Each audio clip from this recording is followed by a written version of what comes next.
So did Raygun really deserve and win her spot fair and square for the Olympics? Let me break it down. What's up guys, this is your boy Coach Sambo, coach of the Battle Droids crew and Team China. If you're new to my channel, and I mostly do tutorials on help people out learn air flare and other difficult power moves. So today we're discussing more trending topics. So with all the buzz going around after the Paris 2024 breaking Olympics, B-Girl Raygun is sweeping the internet with her viral videos and is creating a whole lot of controversy within the breaking community as well as outside of the breaking community. Accusations have been made that Raygun, quote, cheated her way into the Olympics with her husband by her side as part of the judges and the committee, politically infiltrating the system and using funding to position herself at the Paris 2024 Olympics and of course with all its perks. Now, as a professional coach for Olympic athletes myself, being at all these competitions running up to the Olympics, I can assure you that the organizers and staff are very experienced and professional enough not to let absurd things like that to be possible. Now, I know these guys very well personally as friends, and trust me, no way they are giving me or any of my athletes any type of free pass to Paris. As a matter of fact, Raygun herself stated that all the information and results regarding the qualification process can be found online for those who truly wish transparency. As for the competition and the victory that gave her access to the Olympics,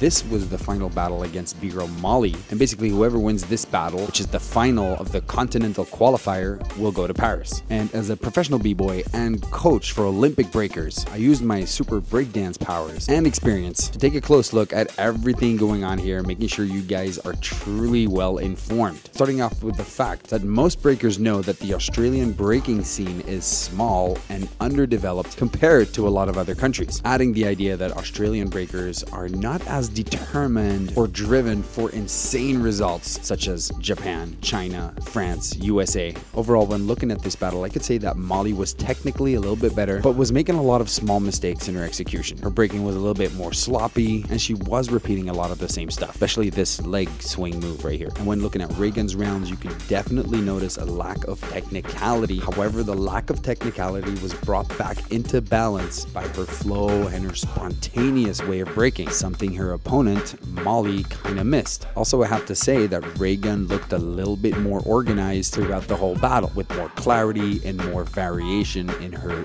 vocabulary and arsenal. The results and the votes were very close, to be honest, but as an expert in the breaking game, I'm not surprised by anything I'm seeing at this point, including the victory that could have gone both ways, to be honest. And this often happens in breaking competitions. The more technical breaker and even the crowd favorites often lose to a breaker that just checks more of the boxes within these breaking competition formats. Your character, your form, your flow, not repeating throughout the whole competition, staying clean with no slip-ups, like even making sure most of your moves are pointed and executed in the right direction. These are all important factors that very often take the breakers with, quote, the better moves out of the competition. This is a very common thing outsiders often say about breaking battles. That's why I'm not surprised with all these millions of reactions of people around the world. I get it, it's not easy to understand, especially after you're being brainwashed by movies such as Step Up and TV shows like, America's Best Dance Crew or So You Think You Can Dance. But most comments I'm reading are simply proof that most are not well educated or familiar when it comes to current breaking standards and competitions. If the Australian B-Girls did not meet your personal standards or expectations, compete yourself or go to Australia and train them. And yes, the Olympics is here to display the best of the best. But in this case, for Australia and the countries around it, currently Raygun is the best of the best, and she did win her position fair and square. No matter her level or position at the Olympics, Raygun is a true B-Girl that lives the culture of breaking, builds for its community, and attends its events. If you are not part of the breaking culture and not contributing, or you're one of those